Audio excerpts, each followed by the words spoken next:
6 couples, 1 castle, and 0 chill. Let's pull up. Welcome back to Reality Recaps Unfiltered. I'm Ruby, and if you're already here, you know I don't sugarcoat anything. Not the drama, not the delusion, and definitely not the part where someone gets arrested 2 days before the premiere. Oh yeah, I'm starting there. Season 3 of the 90-Day Last Resort is officially here, and TLC had the audacity to drop 6 of the most chaotic couples in franchise history into Thornbury Castle in England, an English countryside, and they'll call it therapy. Therapy at a castle with cameras. I'm sure it'll go great, really. Real quick, let me tell you who we're working with this season. Patrick and Thaís, Shekinah and Sarper, Paola and Russ, Jenny and Sumit, Rebecca and Zied, and Kara and Guillermo. 6 couples, 6 different ways to be completely unraveling, and all of this is taking place in one castle.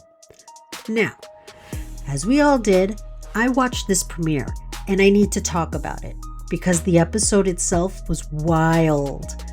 But what happened off screen in the week before it aired, that is a whole separate conversation. So let's get into it. Okay, so let's start with the obvious. If I talk about anything else first, none of it will make sense. To start off, let me just say, Thaís was arrested. I'll say that again, ladies and gentlemen. Thaís, who is on the screen right now doing couples therapy at a castle, was arrested for domestic battery on May 22nd, 2 days after Patrick filed for divorce. Okay, so here's the full timeline. Now pay attention because it's a lot. May 20th, Patrick files for divorce, and he seeks sole custody of their 3-year-old daughter, Alicia. May 22nd, Thaís was arrested. The charge was domestic battery. She allegedly slapped Patrick. Her side was self-defense. Now, on May 24th, 2 days later, the prosecutors declined to proceed. The charges are dropped. So in a span of 4 days, we've had a divorce filing, an arrest, and a dropped case. Before the season even aired, this was all happening. Now, I want to be clear. I am not here to convict anyone. The charges were dropped. We don't know exactly what happened in that room except for Patrick and Thaís. But what I do know is that they have been publicly messy for a while, and the situation is not surprising to anyone who's been paying attention. Surprise! What is worth talking about? Because this is where it really got messy. It's what happened after the arrest became public. Now, Shekinah went online. Now, for those who don't know, Shekinah is also in this season, and I'm going to get to her in a little bit, but she decided to post publicly calling Thaís a violent person, suggesting that Thaís should be deported. Deported. Let me sit with that for a second, because I have a lot of feelings about this. On one hand, Shekinah had beef with Thaís going into this season. We literally see it in the premiere. And for those of you who follow Thaís and Shekinah on Instagram, there was also a couple of Instagram feuds going on between them. Now, on the other hand, calling for the deportation of someone is a whole different level. That's not shade. That's using someone's immigration status as a weapon, and that crosses a line to anybody. But for me personally, yes, it crosses a line. Now, let's move on. Paola, who is also on this season, actually pushed back, but on Shekinah publicly. She said, and I'm paraphrasing, quote, "Calling another woman violent while saying deport her is wild," end quote. And honestly, ladies and gentlemen, she is not wrong. The cognitive dissonance is sending me.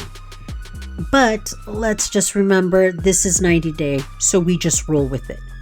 Now, what actually happened in the premiere itself? The episode is called Last Chance for a Fairy Tale. TLC really likes to stay on theme. I'll give them that. These titles make me laugh. 6 couples arrive at Thornberry Castle and the therapists immediately start intake assessments.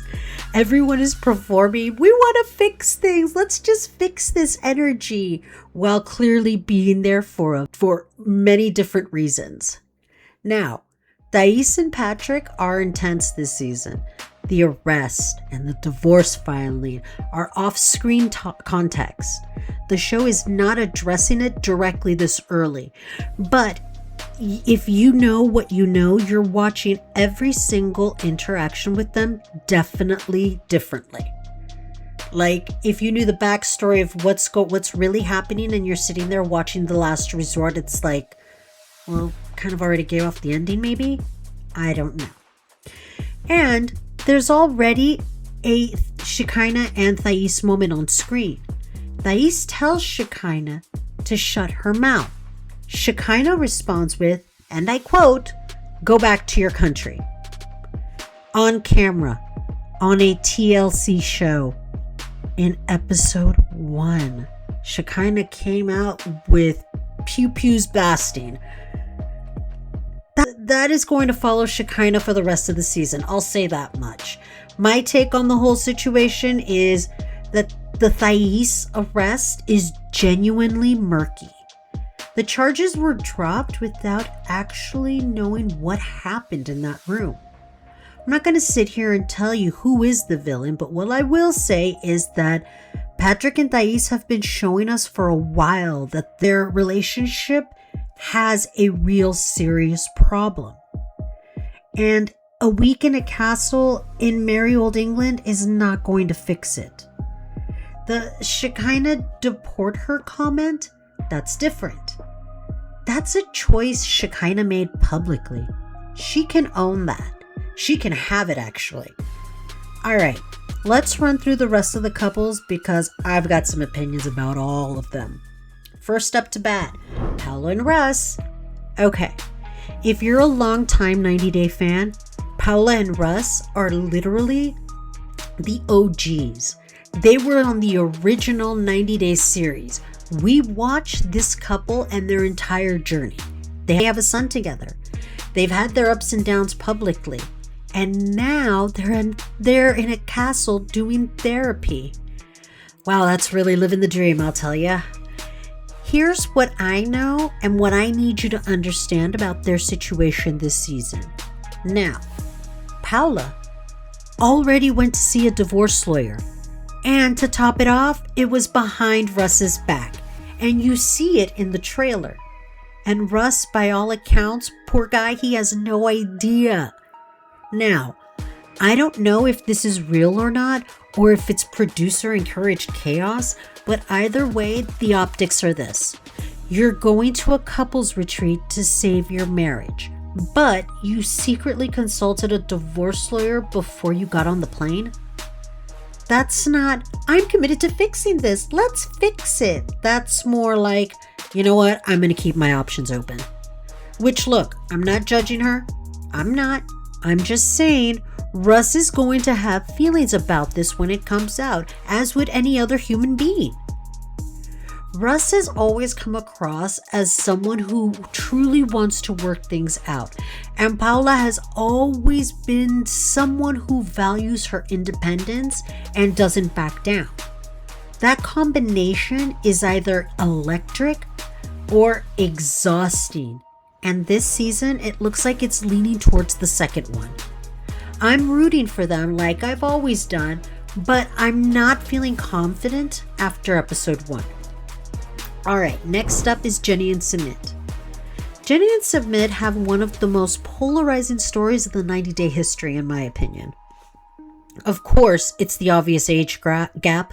the cultural differences, Sumit's family getting in the way for years. We've been on this ride with Jenny and Sumit for a long time. And now they're here because Sumit called Jenny controlling at a castle in beautiful England. Here's what happened in the premiere. They went out.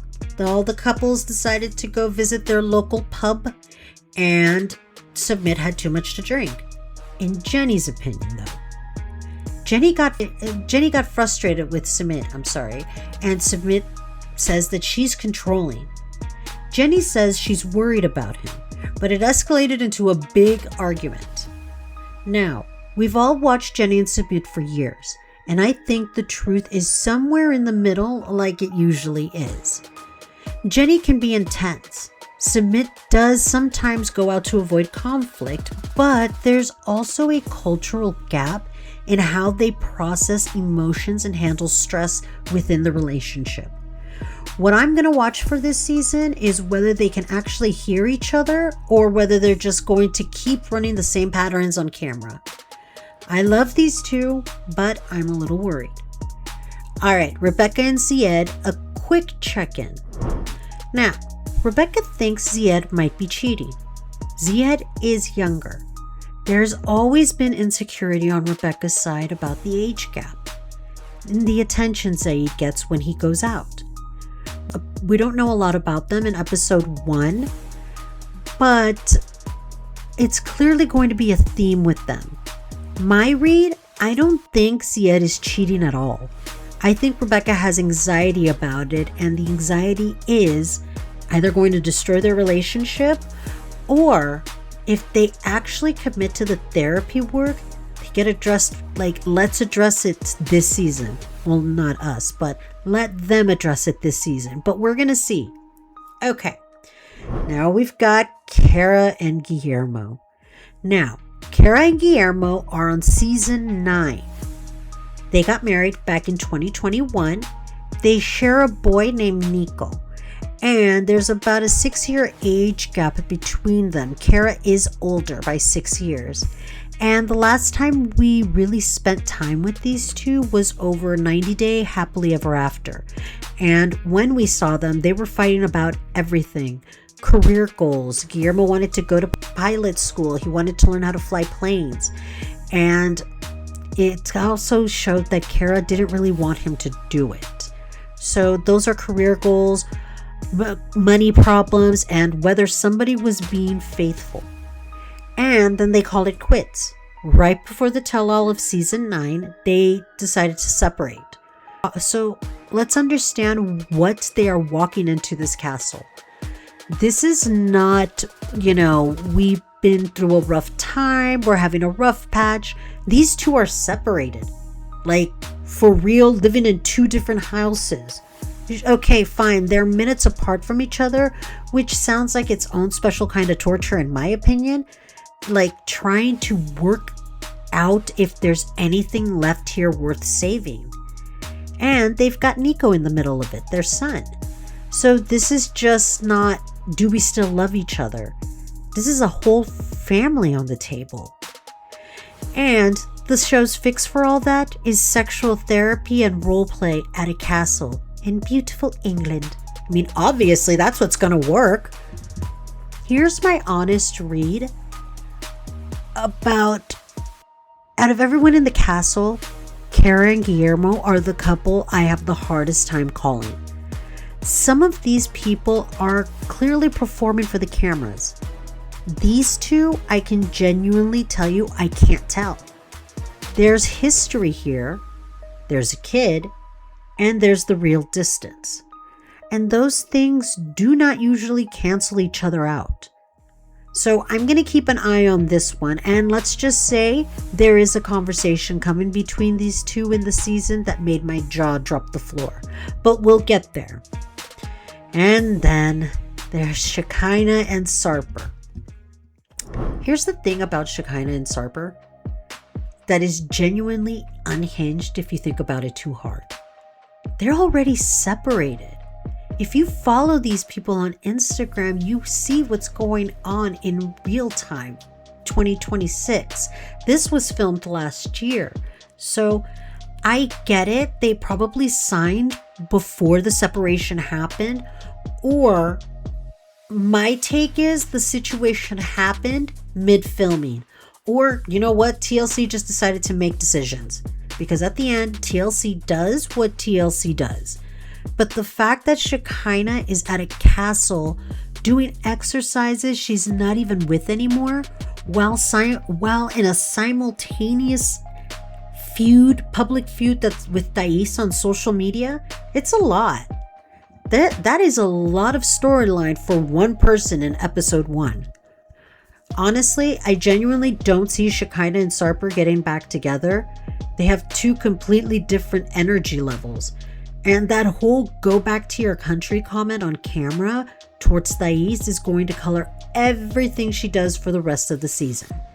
It's not looking great. I'm moving on. All right, let's do hot takes. This is the part where I stop being diplomatic and just say what I'm actually feeling and thinking. Let's go. Hot take number 1. This is the most stacked Last Resort cast they've ever done. Every single couple has actual stakes. There's no filler couple, no we're here because we bicker a lot, and everyone at this castle has real problems that could actually break them. That makes for a harder to watch, but it also makes the season way better. Hot take number 2. Thaís is not the villain this season. With everything that's been happening off screen, I think we're going to see a much more complicated picture of Patrick and Thaís as the weeks go on. I'm keeping my eyes open on this one for sure. Hot take number 3. Shekinah and Sarper are here for content, not for healing. And that's fine, honestly. That's what kind of makes this show this is what the show does half of the time, but let's just be honest about it, all right? Hot take number 4. Paola and Russ have the highest ceiling and the lowest floor of any couple this season. They could genuinely work things out, or this could blow over in a way that ends 15 years of history, because there's no middle ground for them. It's going all the way in one direction or in the opposite direction. Hot take number 5. Jenny and Sumit are the emotional core of this season, whether they want to be or not.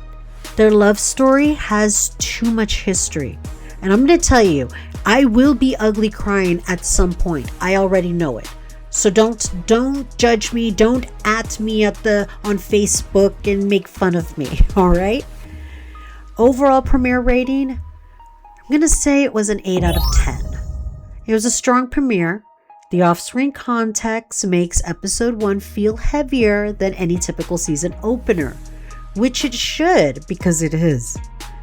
TLC put the right couples in that castle, and I'm here for a whole season. Now, what is your group chat saying? Because I know you screamed at least 3 times in the episode. So drop your comments. Tell me which couple you're most worried about. I read everything. Next week, we're back for Last Resort episode 2. After what we just saw in that premiere, I have no idea what those therapists are going to do with these people. But I can guarantee that I'll be watching every single second, and I will be reporting back. All right, well, that's a wrap on episode 1 of Reality Recaps Unfiltered. Let's pull up.